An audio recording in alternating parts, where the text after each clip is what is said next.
إنه لا أعوذ بالله من الشيطان الرجيم بسم الله الرحمن الرحيم السلام عليكم ورحمة الله وبركاته.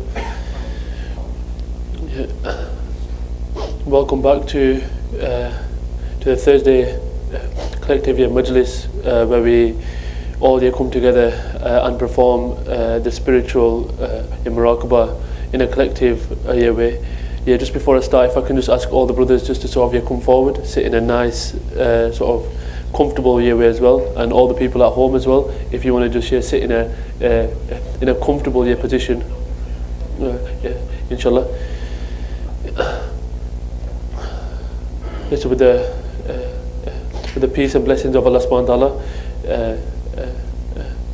and also of the Prophet Muhammadiyah sallallahu alaihi wasallam, is we're gonna start our Thursday majlis, and I'll give you our wasa inshallah. Assalamu alaikum.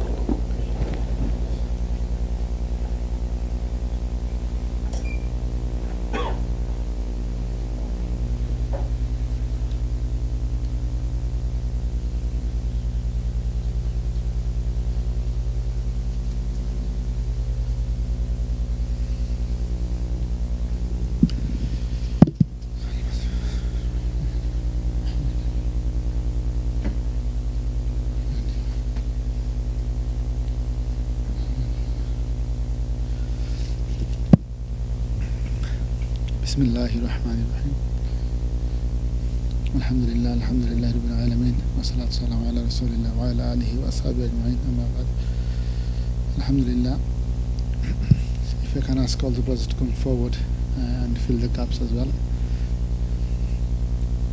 And also the brothers and sisters who are online participating, please just attune yourself, sit comfortably. That's all.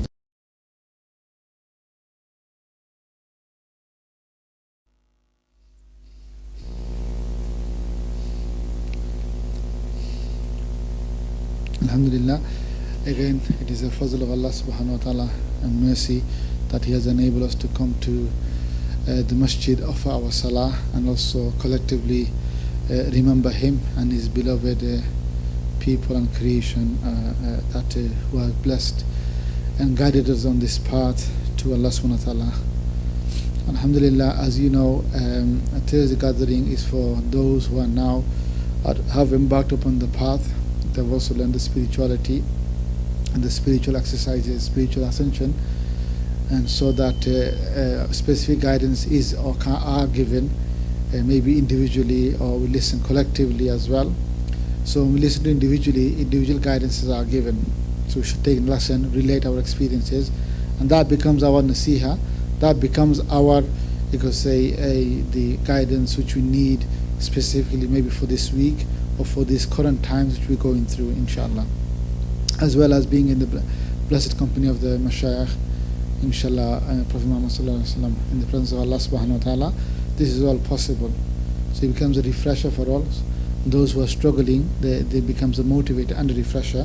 If there's any issues or struggles, then that gets rectified, as well as being blessing being in the blessing gathering collectively with the pious and righteous.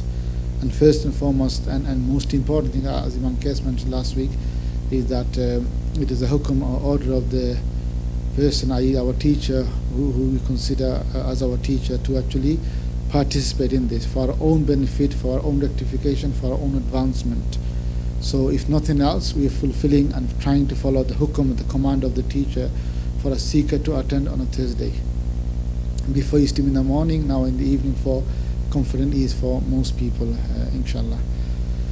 So as you yourselves know, so many guidances, so many advice has been given regarding, especially in this month of Muharram, that we've been receiving directly to our Shaykh Ahmad Abbaq whilst they're in Pakistan, and obviously through different gatherings, as well as our spiritual experiences from brothers and sisters.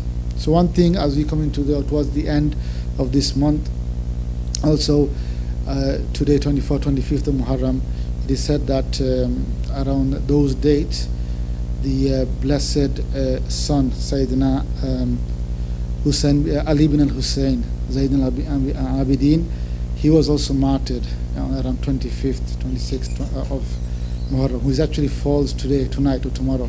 His exact date in the Hijri of 95, he actually passed away, he was martyred as well. So alhamdulillah, nothing is coincidence, and that fact of meeting in the day, on the night before that he was martyred, is also very significant, that he lived, he served, he saw so much trauma.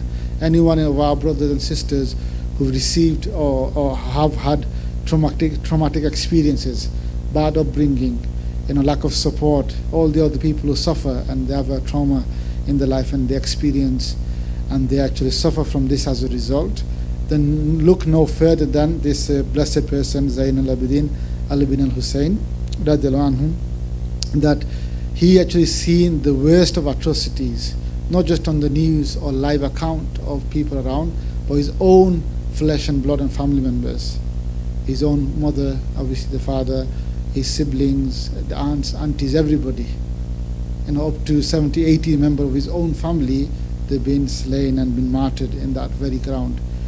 So if anything, if ever someone says, well, I'm suffering from a loss for my family, from a loved one, or I've had a bad upbringing, I didn't have the loving care of my mother or the father, or any other bad experience I had or abuse, or any traumatic experiences, then one should really reflect upon this personality, Sayyidina Ali bin al-Hussein, Zayn al-Abidin radiallahu anhu, that he actually seen it all and witnessed it all, and he was right in the middle of it. Imagine that we see wars happening, people are actually suffering, and families have been killed and died. He was right in the middle of the war, and they were the subject of such a brutal attack and oppression. And yet, when they were growing up, they were a very child at the time, a very young age. They lived in Medina. They grew up. They served the communities, the Muslim Ummah, and continued to serve. Even those enemies. Once a person came who was part of the group who actually martyred Sayyidina Imam Hussein, radiallahu anhu. Later, many years later, decades later, he actually visited once in Medina, and he knew Sayyidina Ali bin al-Hussein lives in the area. So he actually visited him and knocked on his door, and then obviously Sayyidina Ali bin al-Hussein actually hosted him, gave him best of food and clothes and araish, meaning that sleeping arrangement and accommodation. And the next morning he left, and he was astonished that he felt so remorseful and so bad that he is a person who is doing so much of my service to me as because I'm his guest, and yet I've done so much evil to him, to his father, to his mother, to his family. So out of that sheer embarrassment and feeling regretful, he actually mentioned to Sayyidina Ali bin Hussein that, do you know who I am? I'm the very person who was part of the team who actually killed your father and your family. Did you know this? And the response was, as we hear from our teacher, the point is in the story, Sayyidina Ali bin Hussein said that, yes, when he came in and knocked on my door, straight away I recognized who you are. And in face I recognized you. I was not mistaken who you are. But how you dealt with my family, this is you, how you've been brought up. That's your attitude, and that's how your character you've shown. We've been brought up and respect and honor our guests in the Muhammadiyah way, the Husseini way. So I've shown you my character, my behavior to you, which I've been brought up by. Goodness, caring, and service. What you have done, you know best, and Allah knows best how you be dealt with. I've done my bit, which I meant to do. This is the very person who saw the trauma with his own eyes.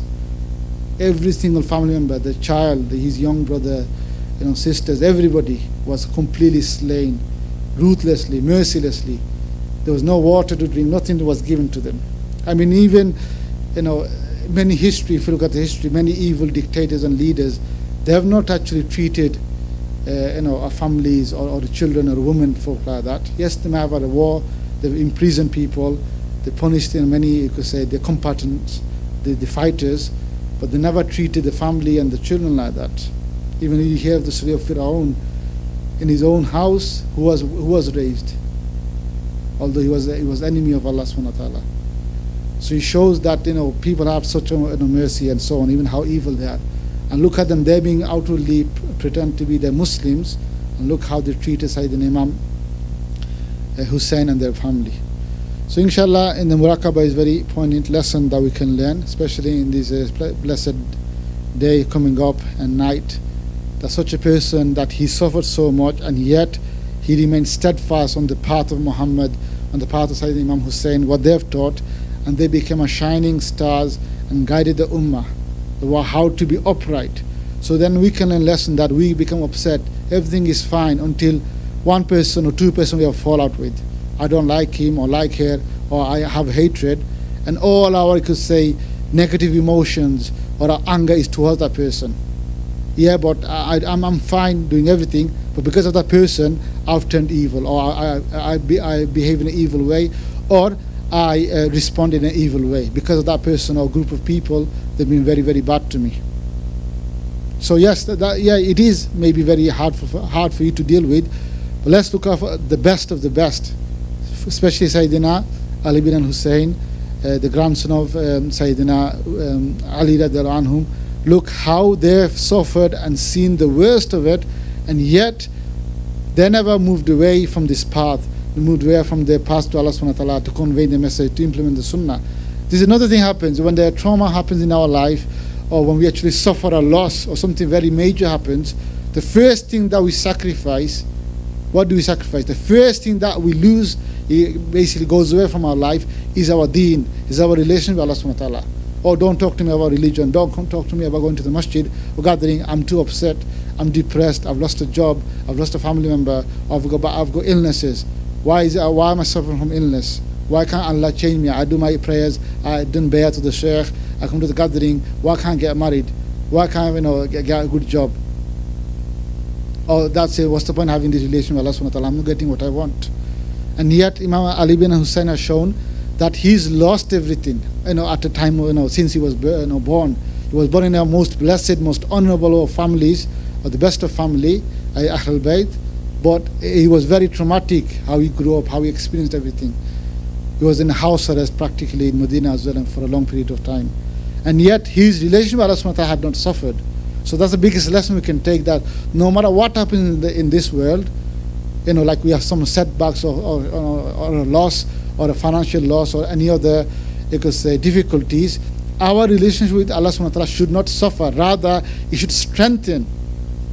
Because he realized, one of the teachings, he said, like Hazrat Sahib mentioned, our teacher, that he said, this world is like a piece of bone. Whole world is like not even worth of a piece of bone. Throw it to the dogs, those who are after those pieces of bone, i.e. the dunya. Give it to them. You don't want that. You want Allah subhanahu wa ta'ala in his relationship, because one should suffice with that. So their relationship has become even more stronger, and they're not only stronger by themselves, they're then influenced, help others. The message we receive today, this path we receive today, for all the Tareeqah and Islam and everything else, it is because of them, their perseverance, their struggle, they're conveying the message and taught everybody and become an example themselves, which then passed down to the generations, come to us. Like so Imam, you hear about Imam Jafar as-Sadiq, Imam Malik was a student of, Imam Abu Hanifa was a student of them. So they have learned from these people, and then they convey to the whole of the Asia, whole of the East and the West, and obviously generation by generation the message and the knowledge came. So because of their being steadfast despite personal setback, look how the whole ummah have benefited. So not only they become strong in their own faith, they even became even more, because they're strong in deen, and to benefit the people and enlighten people's lives, enlighten the communities and so on. They didn't sulk and say at home and that's it, all doom and gloom, why this happening to me, that's it, I'm just about doing namaz, I don't care what's happening outside or my relationship with Allah subhanahu wa ta'ala, because I'm the most, suffered person, why Allah doesn't have mercy upon me. Look at him in one side. He not only realized this world is not value, is worth nothing, my relation with Allah subhanahu wa ta'ala is the most important thing. So he attached more, he latched onto the relation with Allah subhanahu wa ta'ala and the path even more so. But not only that, he gave positivity. He changed the circumstances of people's lives. People gave me negativity, I'm going to give positivity. People done evil to me, I'm going to give goodness back. People conspired evil against me, I'm going to plan to give goodness back to people, how to benefit people. And this is the sunnah we learn from Hazrat Sahib. The three sunnahs we always learn is what? Number one is, people wants to harm you, you try to benefit them. They actually, plan evil against you. if you have capability, you plan that how can I benefit him. If someone, for example, wants to deprive you from a blessing, your attitude is that how can I benefit that person? How can I actually make his life even better? This is the sunnah we learn, and Sayyidina Ali bin Hussein has manifested it. And if you look at the generation by generation, the awliya of our mashayikh, every single one of them were a copy, a representative of such being. So the biggest lesson here, we should really reflect, especially those of us who always think that no one else have ever suffered like I'm suffering now. It's all doom and gloom for me. I've never seen a pleasure. I've never seen a happiness in my life. Then here really we should think about like Sayyidina Ali bin Hussein, Sayyidina Ali radhiallahu anhu, Sayyidina Imam Hussein, and so on, spirituality, and take some inspirations, take some guidance, and see if that helps to change our life, be more attached to Deen, the Sunnah, the path, and especially our relation to Allah subhanahu wa ta'ala, so that this life becomes enlightened and the life here to come as well, inshallah. So we're going to begin now. Bismillahir Rahmanir Rahim. So everybody, inshallah, just close your eyes and now refocus that Allah is with me, Allah is seeing me, Allah is hearing me.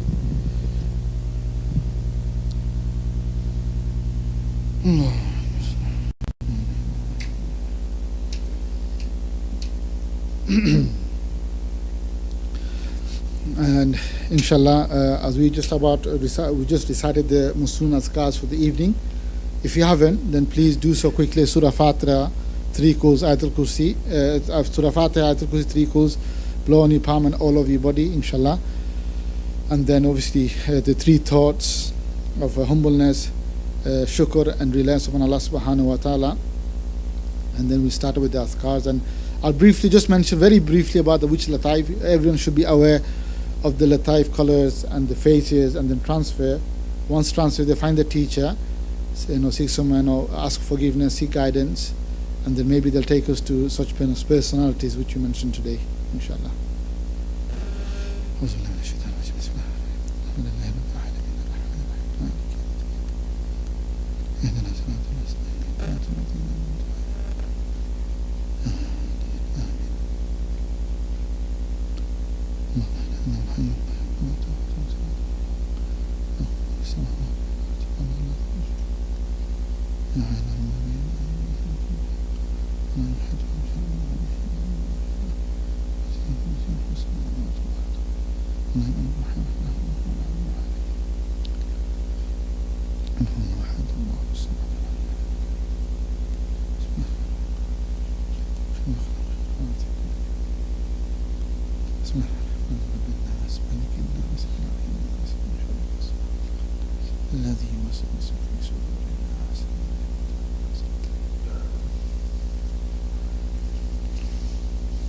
So now also go through those 3 thoughts, thinking, muraqabas, about humbleness. Make your own, internalize it. You think about how you can show humility, humbleness to Allah subhanahu wa ta'ala. We know we do not fulfill the hukum of Allah subhanahu wa ta'ala, not even to our capability. So show our humility.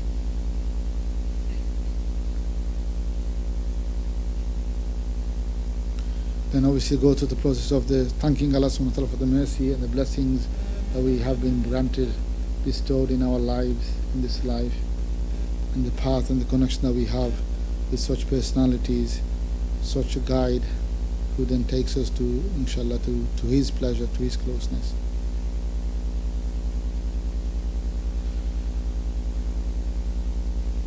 And also showing our reliance upon Allah subhanahu wa ta'ala, that we know deep down how sinful we are, how aware we are from you.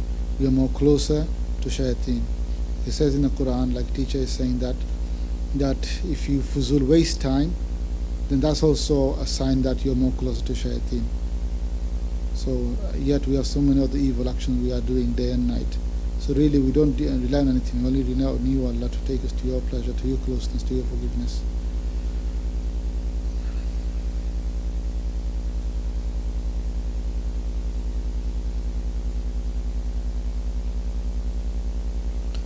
Bismillahir Rahmanir Rahim. Astaghfirullah wa atubu ilayk. أستغفر الله وأتوب إليك. أستغفر الله الذي لا إله إلا هو.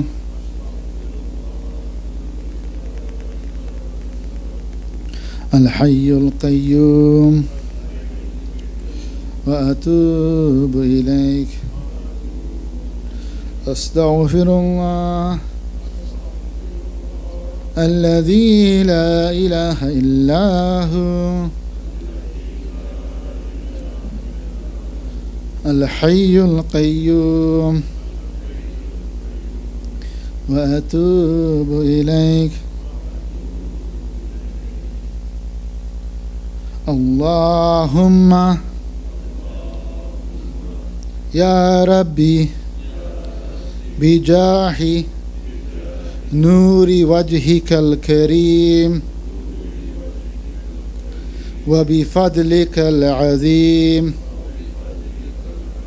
اجمع بيننا وبينك في الدنيا قبل الآخرة. اللهم يا ربي بجاه سيدنا محمد بن عبد الله صلى الله عليه وسلم اجمع بيننا وبين سيدنا محمد بن عبد الله في الدنيا قبل الآخرة. اللهم صل وسلم وبارك على سيدنا محمد وعلى آله وأصحابه أجمعين. السلام عليك أيها النبي. السلام عليك أيها النبي. السلام عليك أيها النبي ورحمة الله وبركاته. السلام علينا وعلى عباد الله الصالحين.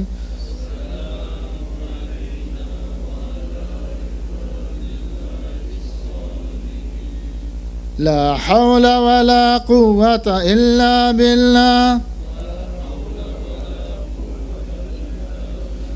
لا حول ولا قوة إلا بالله.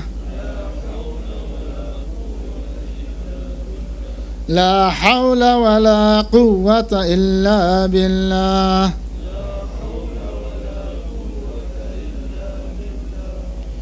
Inshallah, begin with the first generic cleansing of the whole latifa and the body. The name of Allah above with white name of Allah. Light is coming down through our head as we breathe in, long breath in, cleaning all inside of us, and then as we breathe out, is all leaving from our mouth.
the second phase, individual latifas. Allah's name is red in color. As we breathe in, red light is entering through our nose, flowing down. Red latifa below the navel area is entering there, and as we breathe out with the mouth, is cleaning it and leaving from the back. Bismillah.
Now move on to the orange latifa, orange name of Allah.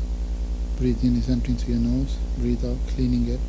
Orange latifa in the belly button area, navel, and leave it in the back.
Again refresh. Allah is with me, seeing me, hearing me. The name of Allah is in yellow in color. Yellow latifa in the stomach area above the navel. As we breathe in, yellow light is entering through the nose, flowing down, entering the yellow latifa. Breathe out with your mouth. It's cleaning and leaving from the back. Bismillah.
Allah's with me, Allah's seeing me, Allah's hearing me. The name of Allah is in green in color. Breathe in, green light is flowing down, entering through the nose. Green latifa in the chest area, entering there. As we breathe out with the mouth, the light is leaving from the back. Bismillah.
Allah is with me, Allah is seeing me, Allah is hearing me. The name of Allah is in light blue latifa in the throat. We're cleaning that now, inshallah.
Allah's with me. Allah's seeing me. The name of Allah is in dark indigo color. Breathe in, directly entering this dark latif in the forehead between the eyes. Breathe out, is cleaning it and leave it in the back.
Allah is healing me.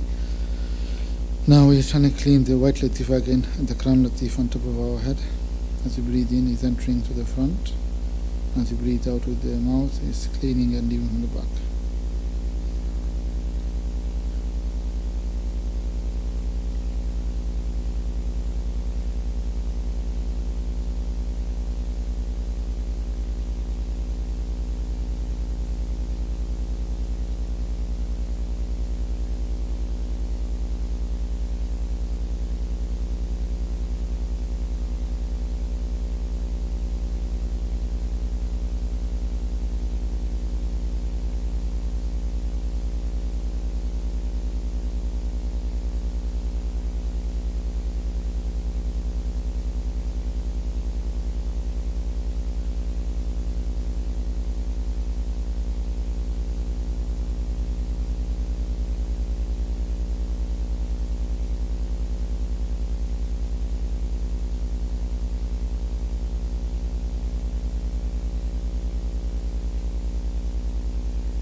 Now third phase is as we breathe in, the light from the name of Allah, white light, is directly entering through our head and is enlarging and enlightening all of our inner self.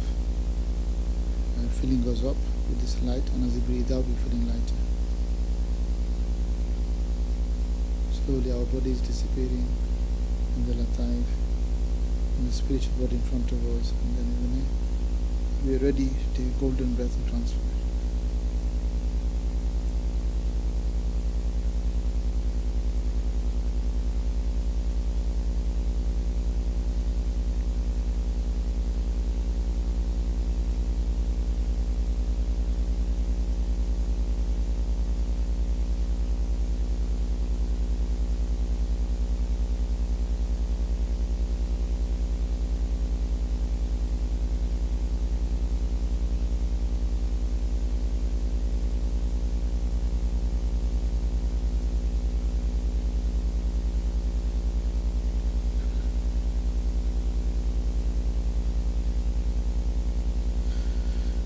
Now be ready to take the baby with the name of Allah in the presence.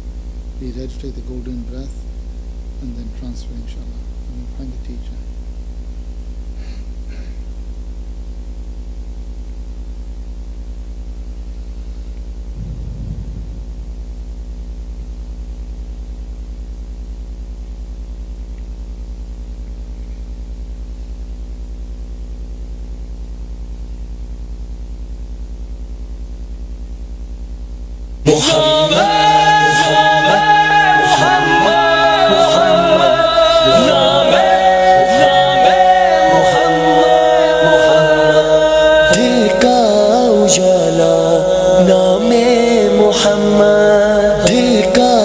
उजाला नामे मुहम्मद आँखों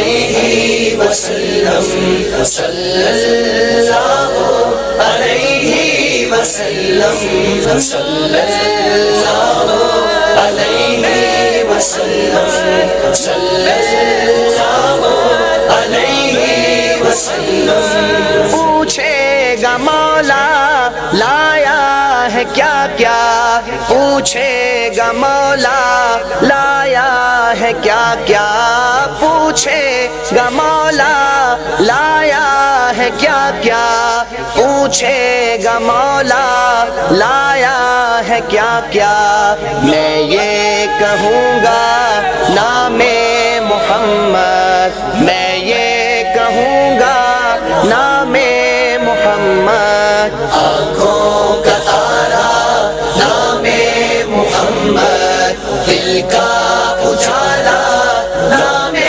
محمد محمد کا تارا محمد محمد دل کا اجالا محمد محمد صلی اللہ علیہ وسلم صلی اللہ علیہ وسلم صلی اللہ علیہ وسلم صلی اللہ علیہ وسلم دولت جو چاہو دونوں جہاں کی دولت جو چاہو دونوں جہاں کی دولت جو چاہو دونوں جہاں کی دولت جو چاہو دونوں جہاں کی کر لو وظیفہ نام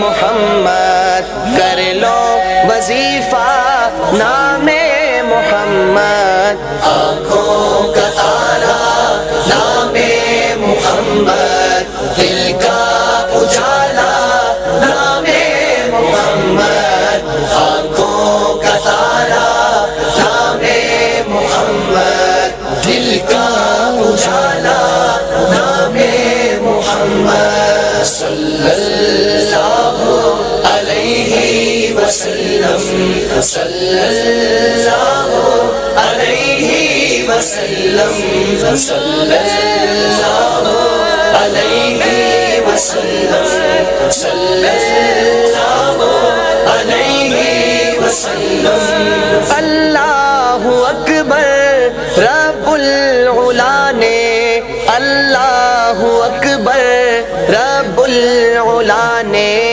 اللہ اکبر رب العلا نے اللہ اکبر رب العلا نے ہر شے پہ لکھا نام محمد ہر شے پہ لکھا نام محمد آنکھوں کا تارا نام محمد دل کا اجالا نام محمد محمد کا تارا محمد محمد دل کا اجالا محمد محمد صلی اللہ علیہ وسلم صلی اللہ علیہ وسلم صلی اللہ علیہ وسلم صلی اللہ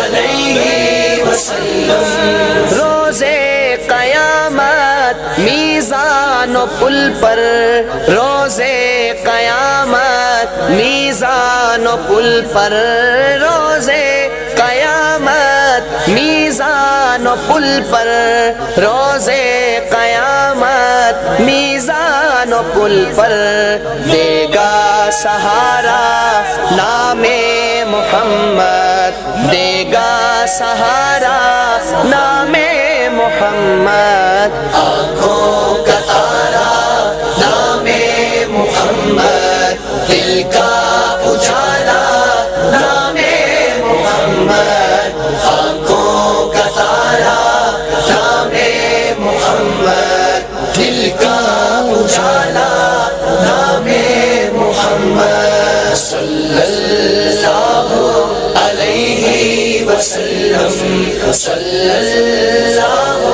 علیہ وسلم صلی اللہ علیہ وسلم صلی اللہ علیہ وسلم پیارے صحابہ پہ قربان جاؤں پیارے صحابہ پہ قربان جاؤں پیارے صحابہ پہ قربان جاؤں پیارے صحابہ پہ قربان جاؤں ان سے ہے سیکھا نام محمد ان سے ہے سیکھا نام محمد آنکھوں کا تارا نام محمد دل کا اجالا نام محمد آنکھوں کا تارا محمد محمد دل کا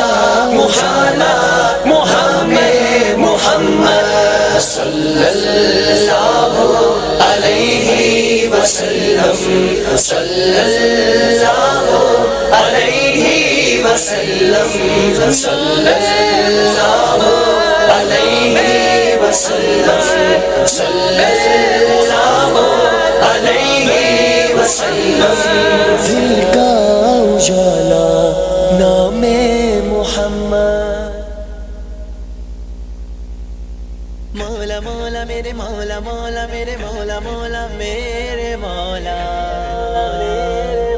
مولا مولا میرے مولا مولا میرے مولا میرے مولا اے میرے کریم کرم کرنا اے میرے کریم کرم کرنا اے میرے کریم کرم کرنا اے میرے کریم کرم کرنا اے میرے کریم کرم کرنا اے میرے کریم کرم کرنا اے میرے کریم کرم کرنا قلب آسی کو نرم کرنا قلب آسی کو نرم کرنا اے میرے کریم کرم کرنا اے میرے کریم کرم کرنا اے میرے کریم کرم کرنا اے میرے خدایا یہ عرضی ہے اے میرے خدایا یہ عرضی ہے اے میرے خدایا یہ عرضی ہے میرے خدایا یہ عرضی ہے اے میرے خدایا یہ عرضی ہے مقبول نبی محترم کرنا مقبول نبی محترم کرنا اے میرے کریم کرم کرنا اے میرے کریم کرم کرنا اے میرے کریم کرم کرنا میں آسی تنے تنہا ہوں یہاں میں آسی تنے تنہا ہوں یہاں میں آسی تنے تنہا ہوں یہاں میں آسی تنے تنہا ہوں یہاں نظر رحمت ہر دم کرنا نظر رحمت ہر دم کرنا اے میرے کریم کرم کرنا اے میرے کریم کرم کرنا اے میرے کریم کرم کرنا میں زندہ رہوں تیری الفت میں زندہ رہوں تیری الفت میں زندہ رہوں تیری الفت میں زندہ رہوں تیری الفت میں الفت میں چشم پورنم کرنا الفت میں چشم پورنم کرنا اے میرے کریم کرم کرنا، اے میرے کریم کرم کرنا، اے میرے کریم کرم کرنا۔ جو آفت آئے وہ ٹل جائے، جو آفت آئے وہ ٹل جائے، پر دنیا کا ہر ایک غم کرنا، پر دنیا کا ہر ایک غم کرنا، اے میرے کریم کرم کرنا، اے میرے کریم کرم کرنا، اے میرے کریم کرم کرنا۔ میں نعت لکھوں یا پڑھنے لگوں، میں نعت لکھوں یا پڑھنے لگوں، میں نعت لکھوں یا پڑھنے لگوں، میں نعت لکھوں یا پڑھنے لگوں۔ ریاکاری کو مجھ سے ختم کرنا، ریاکاری کو مجھ سے ختم کرنا، اے میرے کریم کرم کرنا، اے میرے کریم کرم کرنا، اے میرے کریم کرم کرنا۔ سر میرا جھکانا چاہتے ہیں، سر میرا جھکانا چاہتے ہیں، تنویر کا سر، تنویر کا سر نہ یہ خم کرنا، اے میرے کریم کرم کرنا، اے میرے کریم کرم کرنا، اے میرے کریم کرم کرنا، اے میرے کرم کرنا، کرم کرنا۔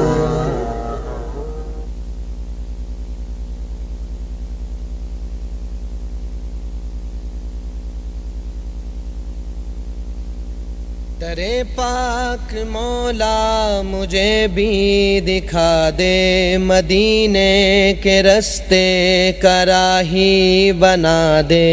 درے پاک مولا مجھے بھی دکھا دے، مدینے کے رستے کا راہی بنا دے۔ دکھا دے وہ انوار روزائے اطہر، کہوں حال دل ان کی چوکھٹ پہ جا کر، تمنائے دل کی میرے سب مٹا دے، تمنائے دل کی میرے سب مٹا دے۔ درے پاک مولا مجھے بھی دکھا دے۔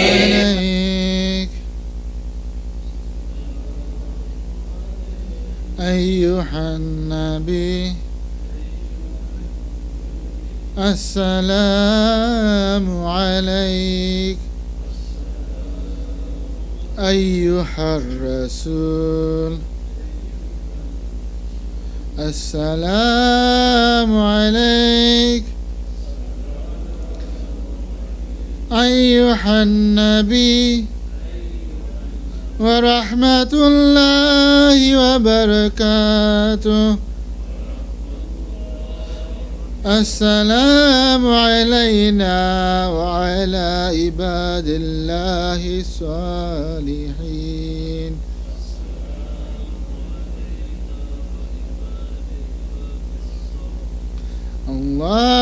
اللهم صل على سيدنا ومولانا محمد وعلى آله وصحبه وسلم۔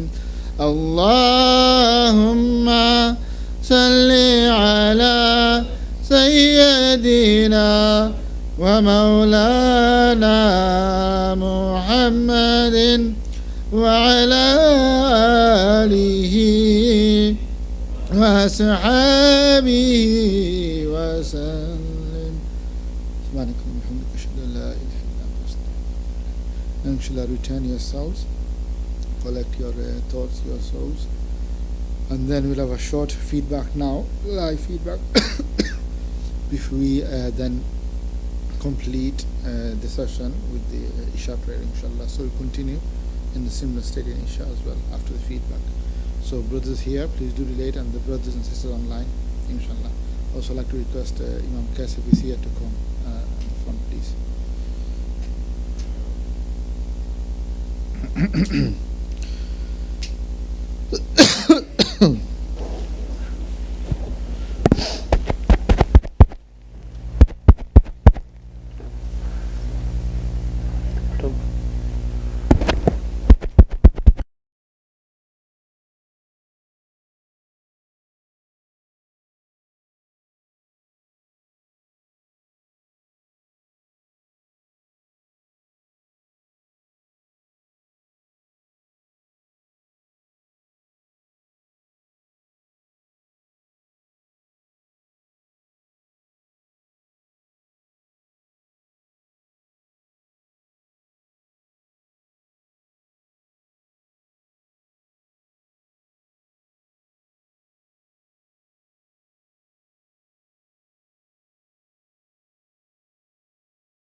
The Ustads are here to sort of clarify that, so who wants to go first then?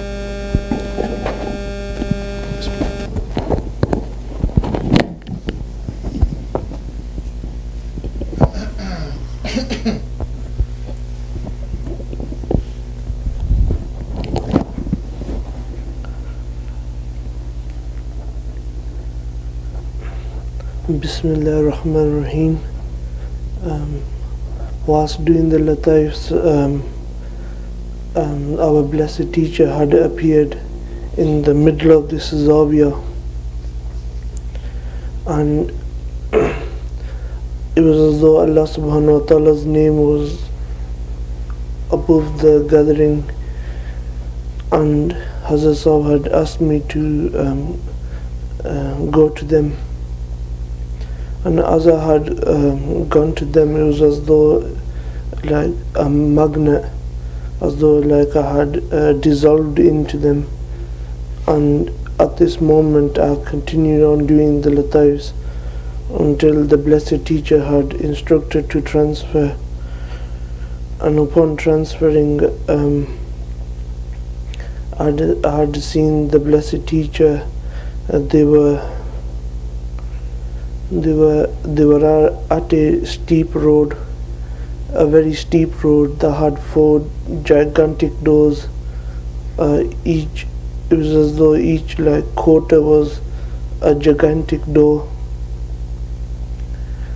And I remember them telling it was a very steep road, and they mentioned, "O seekers, as you embark onto the path, you are eager to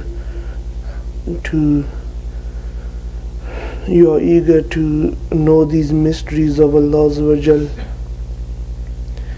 and so that you are inclined to these mysteries, but do not be fooled by these mysteries. They are a harmful attitude.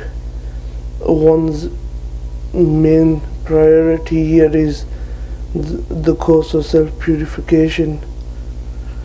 And at this moment, as Hazrat Sahib had mentioned, you could see on this road there were many potholes, many speed bumps, there were people crossing the road, there were traffic lights. And Hazrat Sahib said, you can see that there are many obstacles and trials on this road. What does it stop you from actually progressing on the road? They said no. They said it is ourselves that hinder the progression on this road. And at this moment the scene had changed, and I could see that it was a valley and there were a handful of people that were below this wali, and they were dressed in the Sunnah Mubarak of the Prophet sallallahu alaihi wasallam. And behind one of the mountains, I could see the blessed Mazar Sharif of Sayyidina Abdul Aziz at the Berg Rahimullah Ta'ala. And above this valley, it was a dome. It was just a dome floating. It was on top of the dome, Allah Subhanahu wa Ta'ala's name, and above this there were all the names of Allah Subhanahu wa Ta'ala, and they were all traveling in this valley towards the blessed green dome.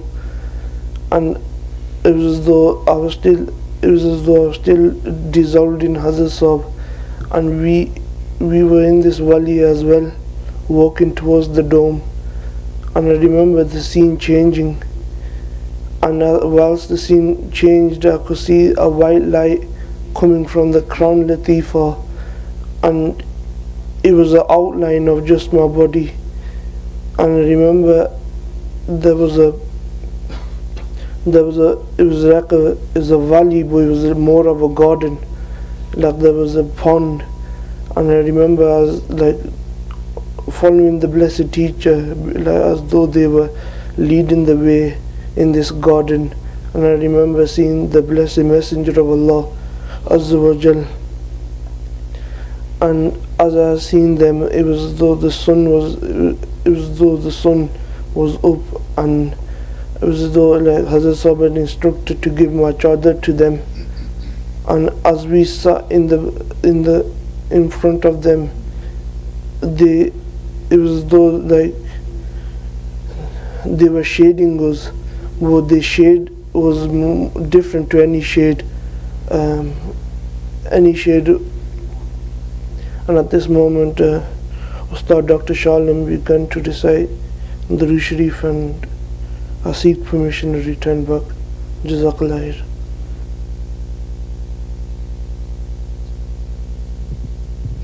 Bismillahirrahmanirrahim. MashaAllah, very detailed experience. Many guidance and lessons can be taken from that. Just a few ones that, as yourselves know, the one's real, you could say, if you want to call it key performance indicator or assessment of how you are doing, it's really following obviously Sharia and Sunnah and the path to Allah subhanahu wa ta'ala, because that really changes your relationship with Allah subhanahu wa ta'ala, to get rid of any negative habits we have, and then also how we grow as a person and our interaction with the people. So when you saw the steep and you're climbing and 4 doors, so those are indication that these are something very high. It's very steep, but once you can climb, it's something very high to achieve. So each door representing each stage of the tazkiyah, your first stage of purification, second stage of purification, third stage, and the purification of the nafs, and then enlightenment. So he's actually showing that these are the things that we should really aspire to, of something of great value that we can uphold and we should work towards. Many times we sometimes are after the wisdom or the spiritual secrets. These are good, and those who Allah knows good for them, they will reveal. And even the spiritual opening is also one of those secrets. But what's happening is that if we make these things as our objectives and our goal, I want to know more secrets behind the scene, the awliya, what really happens, especially the people of the Saraf, what work and duties they do, like Sayyidina Ahmad Khizr did, so we learn from the Quran. So for many people these are not good, and especially if you're not assigned those duties, and that sometimes digresses from our real task, which is working towards my worship and relation with Allah subhanahu wa ta'ala, and traversing those paths, that steep path, and going to those doors, to enter through those doors and reaching the objectives of our lives. These things are not necessarily objective, they actually light upon like the goodness, if you can understand the greater secrets and so on. But then don't forget your real, you could say, task at hand. It's like Hazrat Sahib always says that if you work in a factory, you're signed up to do 40 hours a week, 8 hours a day. And then after that, to get extra bonus or extra cash, he could do a couple of hours extra, every evening or weekend overtime. Or for example, like in this country, they have Christmas time, they have special meetings, parties, or meals out.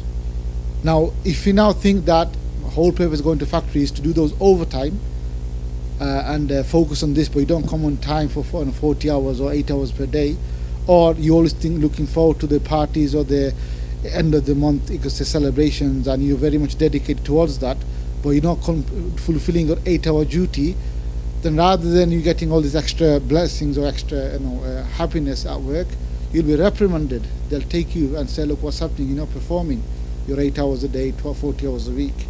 So they're showing the importance of value is that really, if you want to, we can't really measure, we know our relation with Allah subhanahu wa ta'ala, which Allah knows, and then the guide who's guiding us, then they can analyze through certain ways. But for us, very quickly, if you want to know how we're doing, then you can see like how my progression is in the Tazkiyah course. Everything else is secondary. So very much, we can say, valuable tool and lesson has been reminded here. In the eyes of the mashayikh, that's how they view or analyze a student or a person, how they're doing. They might be engaged in dawah, which is good. They may be engaged in service, which is good. These are the fruits of it. But if the process through which to end the fruits is not really happening, then at the end of the day, we'll be found out. So how will we be found out? The question is, I'm doing great service. I'm serving people. I'm working admin work. I'm doing so many things. It's fine until something happens that goes against our nature, against our nafs. Maybe we fall out with the brother, we disagreement, or some kind of issue happens. And at that moment, because it goes against us, we're ready to drop everything. No, I want to quit. I don't want to work with him. I can't work with him. Or, this is not my thing. I could do something better. Why should I have to submit and bow down and go through this? So these are the then reaction to this, that if you really go into the process and understand, you realize that everything's fine. Your real test comes when you actually have a run-in, like you said in our local language, when you have an issue, some kind of conflict with someone else. And usually conflict doesn't happen with someone far away. You only see him every 6 months or a year. It's someone you day and night working with, be it your family or business or work or in an organization or any field of work that you're doing. There's some kind of understanding or misunderstanding or fallout. That's when it really shows your maturity, your training of Tazkiyah. Tazkiyah course is just training. The salah you're doing is a training, is a reminder. The Muraqba you're doing is a training. How does it manifest? That is manifest obviously your relation with Allah subhanahu wa ta'ala. How is it? Do this test break your relation with Allah subhanahu wa ta'ala, number one? And how is your relation with people when you deal with them, when you have run-ins with them? And that's where again, if you refer back to Sayyidina Ali bin al-Hussein, he showed at the perfect level that look, his name is Sajjad. Why is he called Zayn al-Abidin? Zayn means Arabic, obviously the Imam Qazi, the expert in Arabic, will tell you it's a crown. So Abidin means the worshipful, worshippers. So he's a crown of worshipper. Now just analyze for a second. We're all human beings. We've gone through our so on. We say that if a child does not have mother and a father and good upbringing, then there's a chance they could go astray. And think about this person, Ali bin al-Hussein Zayn al-Abidin. He had no father, he had no mother. So as a child, he was growing up. You could just say, he didn't have no guidance. Obviously, he was a awlad and the family of Prophet Muhammad sallallahu alaihi wasallam. But as a human being, where is motivation? Where is his training coming from? And not only that, he not only became upright, he became a guiding star, like I said. His relationship, because Sajjad is a very much worshiping Allah subhanahu wa ta'ala. He used to do 1,000 rakats of prayers per day. So despite what he has seen, the trauma and having no support, no moral support, no spiritual support, no, you could say support in terms of upbringing and so on, because all his close families have passed away, he still became most close to Allah subhanahu wa ta'ala. He became a Sajjad, he became a very sincere and very loyal servant of Allah subhanahu wa ta'ala. So he's shown his relation was up there to the fairs and blessings of the Sayyidina Imam Hassan, Imam Hussein, Sayyidina Ali radiallahu anhu, companion special Prophet Muhammad sallallahu alaihi wasallam. He manifested that.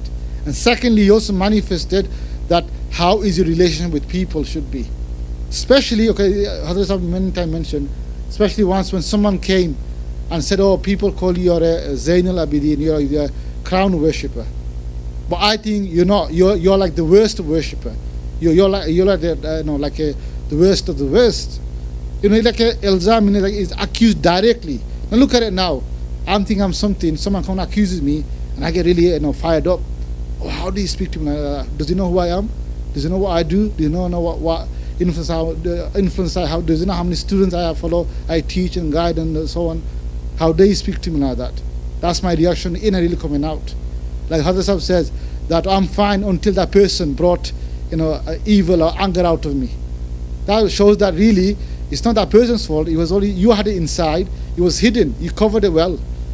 But it's like they say, when their parrot learns to say Allah, Allah, whatever different languages, when he sees a cat, he goes back to his original. Start making parrot noise instead. So like this, our inner comes out when the situation comes, the real face. But Sayyidina Ali ibn Hussein, what did he say? He even smiled at the person who made accusation, and then he should put his hand in his pocket and have some dirhams or dinar and give him as a gift. And he said that had you mentioned more about my weaknesses, and if I had more, I would have given you more. Because I know what I am really, but you're not telling the truth, so I can rectify. So by hearing this response, he was amazed. The accuser was amazed that I'm point blank lambasting him, abusing him, saying so much things in front of him, and yet rather than showing anger or retaliation, he's smiling and he's giving me a gift instead. And then straight away, obviously, the Tawbah on the hand and realize who the true person is. He is a real Zain of Abidin, the crown of worshipper. So that's why I said these are the real tests, that your real reformation has happened, that how you react to people as well, or what different scenarios happen. Remember, it's like a platform game. Different scenario comes, you have to jump hoops and so on. It's not the issue, the test is coming out, the people are having an issue with you. Is Allah's testing you, that have you reformed, have you trained yourself enough? Like you had the Olympics a couple of weeks ago, a month ago, and then you see all the different athletes, they've trained so much, and the harder the difficulty of the maneuver they do, like gymnastics or so on, if they do that well, they get even higher mark. But if you instead if they choose to go to an easier, you could say, difficulty, then they don't get high mark. So that shows that this training is important, and that's what's shown to you, mashallah, in your case, that these are the most important thing. Then after that, what happens is many lights, many anwarats, many openings happen. Like you saw towards the end, Sayyidina Abdul Aziz Abba Mazar, and the light and the name of Allah, and door is opening, and you've been more and more blessed. Once you then have the taqwa, have the training, then the real inner, the real secrets open up, and you're more and more blessed every day, every moment, as you follow more and more the footsteps of our teacher Shaykh Ahmed Dabagh and the Mashaykh and the Sayyidina Ali bin Hussein and all those Awliya Mashaykh and Prophet Muhammad sallallahu alaihi wasallam. So very much powerful message what you received, Brother Wais. May Allah bless you and bless all of us as well, inshallah.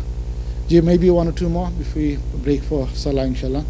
And also, brothers and sisters, if you want, you can always relate in your WhatsApp group, Ascension group as well, and the relevant Ustads, Asatiz will answer as well, inshallah. Maybe one more quickly before we end for Salah. Nearly time for Salah now.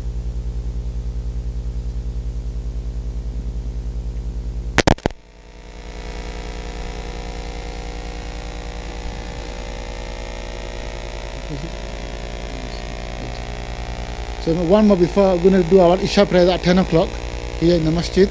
So as soon as we finish, inshallah, then we're going to call azan and namaz after. Salah.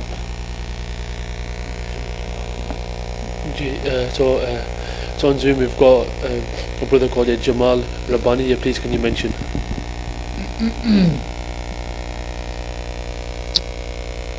Bismillahirrahmanirrahim. So the cleansing process was fine. Upon transfer, I saw myself walking to my local masjid for Fajr Salah. As I walk into the masjid, I walk into the room. I see our blessed teacher sat in all white. I approach them and I give my salam and I seek permission to sit with them. They returned salam and said it was okay to sit down. We then began to recite the zikr of Allah. During the zikr, it's like we went up towards the sky, as if we was going higher. As we were going higher, the scene changes to like a brown, dusty type place, like we was on top of a large mountain.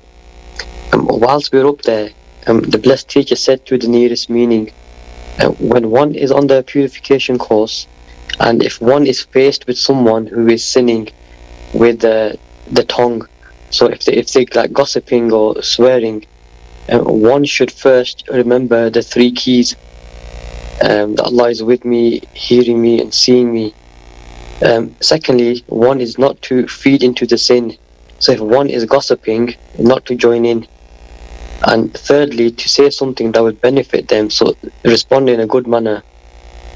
They also said that one should always take this, so one should do their tick sheets on a daily basis. So if one doesn't, then one can easily forget about the sins relating to the organ that one is on.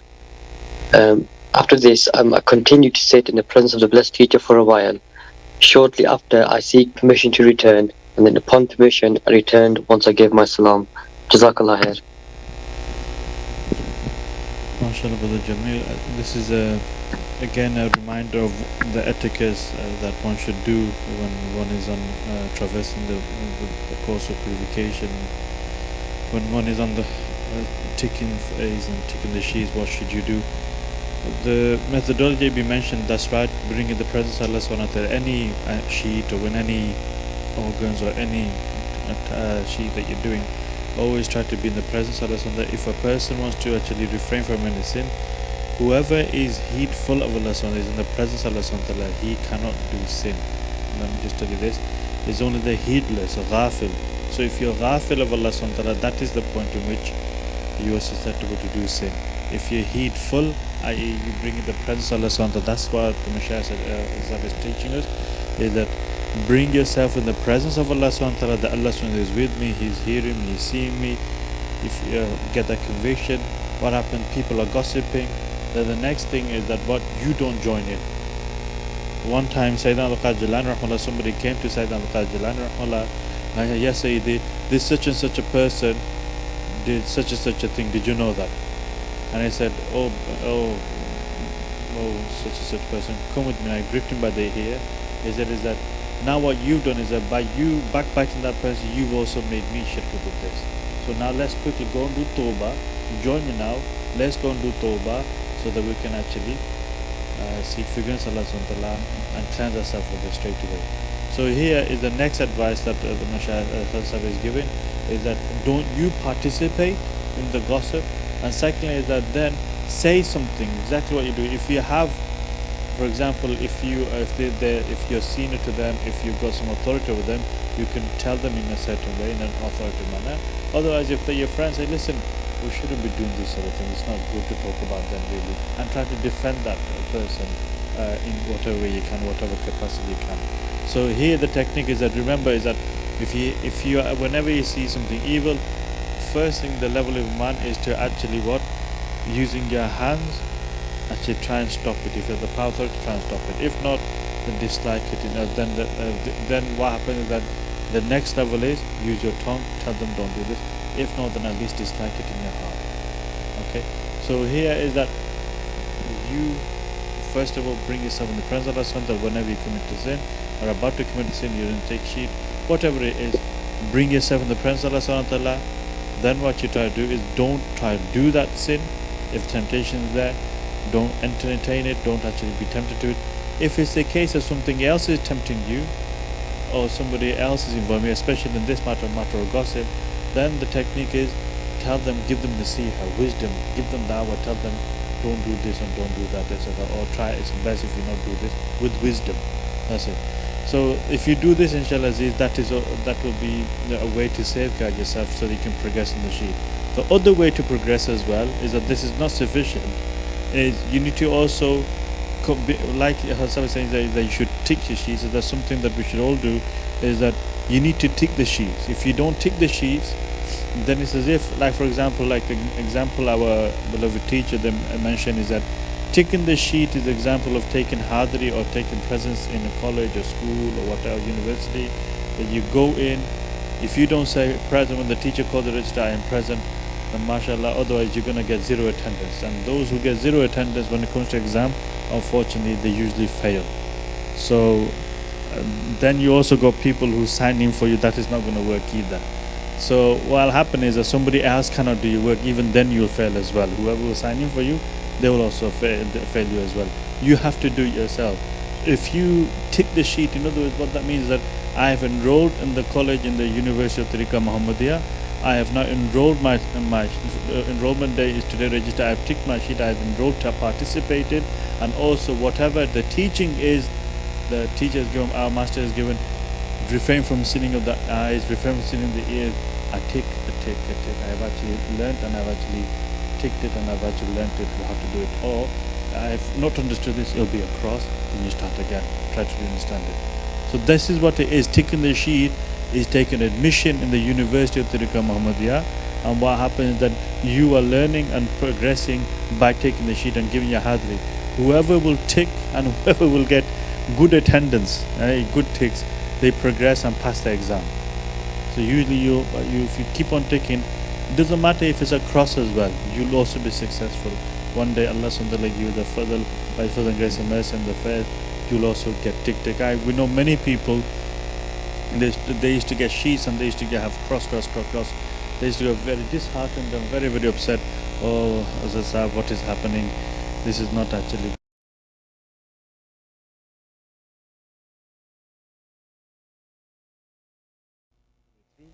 And then they fly.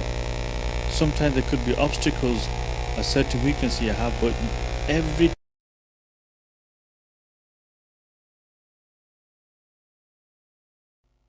stronger. So that cross doesn't mean a cross. That cross is referring to the fact that you are not ready yet. You're not ready yet. Build the strength, and then alhamdulillah advance. So the wisdom, the nasheed that you've been given by ability, the methodology in which how you can actually safeguard yourself from sin and how you can progress in the stages of the course of purification. So, you should treasure that and learn from that and implement it, inshallah. Jazakallah jaza. Jazakallah. May Allah bless all the brothers here who have come from different towns and cities, especially the brothers and sisters as well online who are participating. Please do continue to participate. Tomorrow evening is our generic public gathering, majlis, for brothers here and sisters in Hyde, which is in Cheshire, about 5 miles from here. And the brothers and sisters online, please do join in at 7:30. It also serves as after Maghrib Salah, after 8 o'clock. Also invite anyone practicing or not practicing. The Friday tomorrow gathering majlis is for everybody, literally for everybody. It's open house. Even if it's a non-Muslim, encourage that we should come ourselves for our own benefit and motivation, and also bring others, our family, friend, whoever it is, whichever way they're suffering, they need advice, guidance, they need support, they need moral support, counseling, anything else. Alhamdulillah, full service is there for everybody, inshallah. So please do participate tomorrow. Jazakallah. Subhanaka Allahumma hamdika ashhadu an la ilaha illa anta astaghfiruka wa atubu ilayk.